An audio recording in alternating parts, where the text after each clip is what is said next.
نماز عشاء کے بعد اللہ پاک کا ایک نام 33 بار پڑھ لیں، پھر صبح پورا دن غیب سے دولت آتی رہے گی۔ جھوٹ لگتا ہے تو بے شک آزما لیں۔ بسم اللہ الرحمن الرحیم۔ محترم ناظرین اکرام، اگر آپ رات کو جب بھی سونے لگیں تو سونے سے پہلے آپ چھوٹا سا وظیفہ کر لیں تو آپ کی دنیا بھی بن جائے گی اور آخرت بھی بن جائے گی۔ انشاءاللہ اس وظیفے کو لگاتار 5 دن تک کرنے سے آپ کے دل میں جو دلی مرادیں ہیں سب پوری ہو جائیں گی۔ انشاءاللہ اگرچہ آپ کی دلی حاجات جائز ہوئیں تو کوئی بھی آپ کی حاجت کو روک نہیں سکے گا، کیونکہ دینے والی ذات ایک ہے، وہ میرا اور آپ سب کا اللہ کریم ہی ہے۔ جب بھی اور جس کو بھی دیتا ہے خوب سے خوب تر ہی دیتا ہے، اس کے خزانوں میں کوئی کمی نہیں ہے۔ آج آپ کی خدمت میں ایک ایسا وظیفہ لے کر حاضر ہوا ہوں کہ اگر رات کو سوتے وقت آپ نے اللہ پاک کا صرف ایک نام صرف 33 بار پڑھ لیا اور اس کے فوراً بعد آپ سو گئے تو انشاءاللہ العزیز صبح جب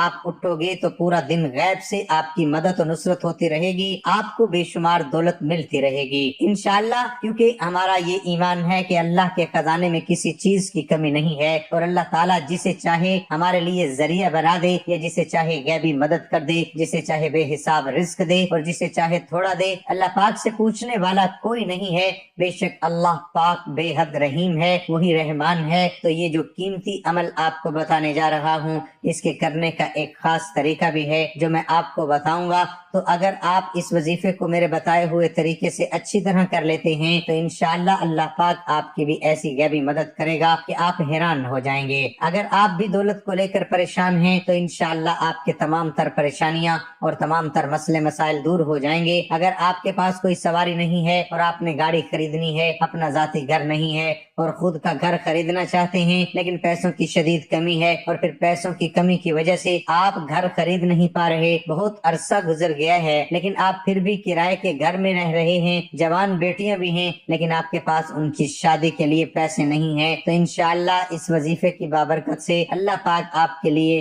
ایسے ایسے ذریعے بنائے گا، ایسے ایسے نئے راستے نکالے گا کہ آپ خود حیران رہ جائیں گے کہ یہ دولت آخر کہاں سے آ رہی ہے، کیونکہ یہ میرا اللہ کی طرف سے وعدہ ہے کہ رزق دینے والی ذات وہی ہے، وہ بے شک وہی ہر چیز پر قدر ہے، اللہ تعالیٰ کے ہی پاس ہر چیز کا اختیار ہے۔ ایک اور بات جو ہر انسان کے ذہن میں ہونی چاہیے کہ دینے والی ذات اللہ کی ہے، بس انسان کو جو ذمہ داری ہے وہ لگاتار کوشش کرنا ہے۔ آپ سب نے کوشش یہ کرنی ہے کہ اس وظیفے کو آپ نے اچھی طرح سے کرنا ہے، کیونکہ یہ جو کام مکمل توجہ کے ساتھ کیا جائے اور پورے یقین کے ساتھ کیا جائے تو پھر اس کا فائدہ ہوتا ہے، اس کے اثرات جلد ہی ہوتے ہیں، اور انشاءاللہ اللہ کے حکم سے اگر آپ قرض دار ہیں اور آپ قرضہ ادا نہیں کر سکتے، آپ پریشان ہیں، گھر بھی چلانا ہے، تو پھر یہ قرضے کیسے ادا کریں؟ تو اس عمل کی برکت سے انشاءاللہ اللہ پاک آپ کے لیے کوئی نہ کوئی راستہ، کوئی نہ کوئی وسیلہ ضرور بنا دے گا۔ اگر آپ نے کوئی چیز خریدنی ہے، وہ آپ کے لیے اہم ترین چیز بھی ہے لیکن وہ چیز آپ کی پہنچ سے باہر ہے اور آپ اسے خرید نہیں سکتے، تو انشاءاللہ وہ سب کچھ آپ کو ملے گا۔ اس وظیفے کا طریقہ کار جان لیجئے کہ آپ نے یہ وظیفہ کیسے کرنا ہے اور کیا طریقہ کار اختیار کرنا ہے۔ اس وظیفے میں احتیاط کون کون سی کرنی ہے وہ بھی ذرا جان لیں، کیونکہ یہ وظیفہ آپ عشاء کی نماز ادا کرنے کے بعد ہی کر سکتے ہیں، اور پھر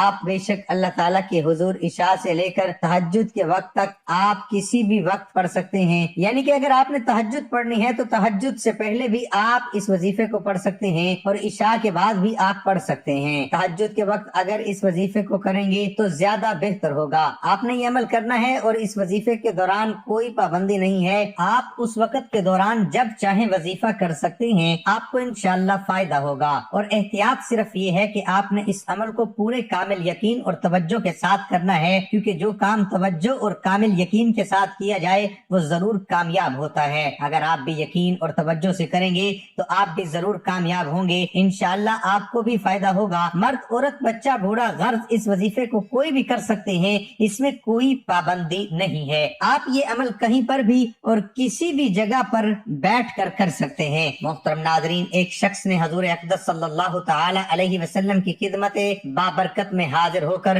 اپنی مفلسی اور تنگ دستی کی شکایت کی تو آپ صلی اللہ تعالی علیہ وسلم نے فرمایا، جب تم گھر میں داخل ہو اور گھر میں کوئی ہو تو اسے سلام کرو، اور اگر کوئی نہ ہو تو مجھ پر سلام عرض کرو، اور ایک بار قل هو اللہ پڑھو، اس شخص نے ایسا ہی کیا، اللہ تعالیٰ نے اسے اتنا مال عطا کر دیا کہ اس نے اپنے ہمسائے کی بھی خدمت کی۔ فرمان مصطفیٰ صلی اللہ تعالی علیہ وسلم ہے، جو یہ پسند کرے کہ اللہ تعالیٰ اس کے گھر میں خیر زیادہ کرے تو جب کھانا حاضر کیا جائے وضو کرے، اور جب اٹھایا جائے تو اس وقت بھی وضو کرے۔ کھانے کے وضو سے مراد دونوں ہاتھ گھٹوں تک اور منہ کا اگلا حصہ دھونا، کلی کرنا۔ مدینہ صلی اللہ تعالی علیہ وسلم کا فرمان ہے، اکٹھے کھاؤ، الگ الگ نہ کھاؤ، کہ برکت جماعت کے ساتھ ہے۔ ساتھ کھانے میں تھوڑا کھانا بہت کو کافی ہو جاتا ہے۔ آپس میں محبت بڑھتی ہے۔ نماز، جہاد، حج، کھانا، غرض کے عبادات و عادات میں مسلمانوں کی جماعت بڑی اعلیٰ نعمت ہے۔ جو شخص دسترخوان سے کھانے کے گرے ہوئے ٹکڑوں کو اٹھا کر کھائے وہ فراخی کی زندگی گزارتا ہے اور اس کی اولاد میں عافیت رہتی ہے۔ جس نے استغفار کو اپنے اوپر لازم کر لیا، اللہ عز و جل آپ کی ہر پریشانی دور فرمائے گا اور اسے راحت عطا فرمائے گا، اور اسے ایسی جگہ سے رزق عطا فرمائے گا جہاں سے اسے گمان بھی نہ ہوگا۔ کیا میں تمہیں وہ چیز نہ بتاؤں جو تمہیں تمہارے دشمن سے نجات دے اور تمہارے رزق وسیع کر دے؟ رات دن اللہ تعالیٰ سے دعا مانگتے رہو کہ دعا مومن کا ہتھیار ہے۔ محترم ناظرین، آپ نے پڑھنا یہ ہے، سب سے پہلے اعوذ باللہ من الشیطان الرجیم، بسم اللہ الرحمن الرحیم۔ یہ اس وظیفے کا حصہ ہے۔ یہ آپ نے 11 مرتبہ اچھے طریقے سے پڑھنا ہے۔ اس کے بعد آپ نے اول و آخر 7 مرتبہ درود پاک پڑھنا ہے۔ درود پاک آپ نے ابراہیمی پڑھنا ہے۔ درود پاک میں آپ کو اچھی طرح سے دہرا دیتا ہوں۔ محترم ناظرین، ایک بار میرے ساتھ درود پاک پہ پڑھیے تاکہ ثواب ملے۔ بسم اللہ الرحمن الرحیم، اللہم صلی علی محمد وعلی آل محمد کما صلیت علی ابراہیم وعلی آل ابراہیم انک حمید مجید، اللہم بارک علی محمد وعلی آل محمد کما بارکت علی ابراہیم وعلی آل ابراہیم انک حمید مجید۔ پھر اس کے بعد اللہ پاک کا ایک صفاتی نام آپ نے پڑھنا ہے، وہ آپ پہلے اچھے طریقے سے جان لیں۔ اللہ پاک کا یہ نام یا رزاقو ہے۔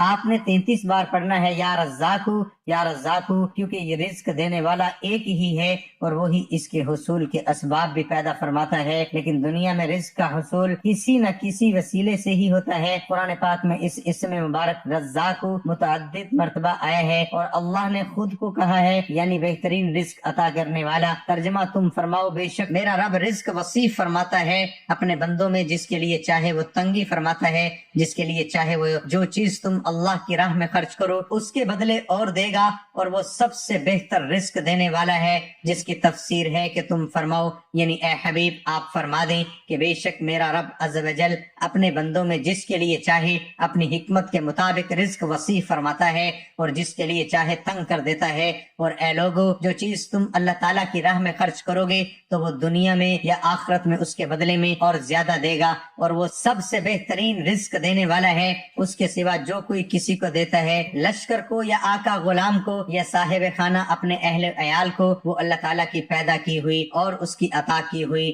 روزی میں سے ہی دیتا ہے۔ رزق اور اس سے فائدہ اٹھانے کے اسباب کا خالق اللہ تعالیٰ کے سوا کوئی اور نہیں، وہی حقیقی رزاق ہے۔ اس آیات میں اللہ تعالیٰ کے راستے میں خرچ کرنے کی ترغیب دی گئی۔ حضرت ابو ہریرہ رضی اللہ تعالی عنہ سے روایت ہے، نبی اکرم صلی اللہ تعالی علیہ وسلم نے ارشاد فرمایا، کوئی دن ایسا نہیں ہے کہ بندے صبح کرتے ہیں مگر وہ 2 فرشتے نازل ہوتے ہیں، اس میں سے ایک کہتا ہے اے اللہ عز و جل خرچ کرنے والے کو بدلہ دے، دوسرا کہتا ہے بخیل کو بربادی دے۔ ابو ہریرہ رضی اللہ تعالی عنہ سے روایت ہے، حضور اقدس صلی اللہ تعالی علیہ وسلم نے فرمایا، اللہ تعالی ارشاد فرماتا ہے، اے ابن آدم خرچ کرو میں تم پر خرچ کروں گا۔ حضرت ابو ہریرہ رضی اللہ تعالی عنہ سے ایک دوسری روایت ہے، رسول اللہ صلی اللہ علیہ وسلم نے ارشاد فرمایا، صدقے سے مال کم نہیں ہوتا، معاف کرنے سے عزت بڑھتی ہے اور عاجزی کرنے سے مرتبے بلند ہوتے ہیں۔ اللہ تعالی ہمیں بھی اپنی راہ میں مال خرچ کرنے اور بخل سے بچنے کی توفیق عطا فرمائے، آمین۔ اس کے علاوہ اول و آخر درود شریف کے ساتھ جو شخص رات کو سونے سے پہلے عشاء کی نماز کے بعد اس دعا کو 33 مرتبہ پابندی سے یہ آیت پڑھا کرے، اس کے ساتھ 33 مرتبہ ہی اللہ پاک کا اسم مبارک یا رزاق کو پڑھنا ہے، وہ رزق کی تنگی سے محفوظ رہے گا۔ اور فرمایا کہ مجرب عمل ہے۔ آیت مندرجہ ذیل ہے، اللہ لطیف بالعباد یرزق من یشاء وهو القوی العزیز، اللہ لطیف اللطیف بالعباد یرزق من یشاء وهو القوی العزیز، اس کو آپ نے 33 بار پڑھ کر خشوع و خضوع کے ساتھ دعا کرنا ہے، اور آخرت میں اپنے اللہ کے سامنے ہاتھ اٹھا کر ڈھیر و رزق کی دعا مانگو۔ اگر آپ کے گھر کے اندر بھی کوئی پریشانی ہے، دکھ ہے، تکلیف ہے، بیماری ہے، لڑائی جھگڑوں سے تنگ ہے، بچے نافرمان ہیں، بیوی نافرمان ہے، یا پھر شوہر کا مسئلہ ہے، شوہر تنگ کرتا ہے، تو اس وظیفے کو کرو، انشاءاللہ اللہ نے چاہا تو کچھ ہی عرصے میں گھر کے اندر امن و سکون آ جائے گا، اور میرا رب آپ پر پیسے کی ایسی فراوانی کرے گا کہ آپ سوچ نہیں سکتے۔ یہ انتہائی مجرب اور طاقتور وظیفہ ہے۔ یہ وظیفہ قرآن کا وظیفہ ہے، اور میرے نبی حضرت محمد مصطفیٰ تاجدار نبوت صلی اللہ علیہ وآلہ وسلم کے پاک فرمان کا مفہوم ہے کہ جب بھی کوئی مشکل آئے اس قرآن کو پڑھو، سینے سے لگاؤ، اللہ پاک آنے والی تمام مشکلات کو آسان فرما دے گا۔ اللہ پاک ہم سب کو عمل کی توفیق عطا فرمائے، اللہ پاک اس وظیفے میں کی گئی کمی کوتاہی کو معاف فرمائے، اور ہم سب کو پکا اور سچا مسلمان بنائے۔ اپنی دعاؤں میں ہمیں اور تمام مسلمانوں کو بھی ضرور یاد رکھنا۔ اللہ ہم سب کا حامی و ناصر ہو۔ اللہ حافظ۔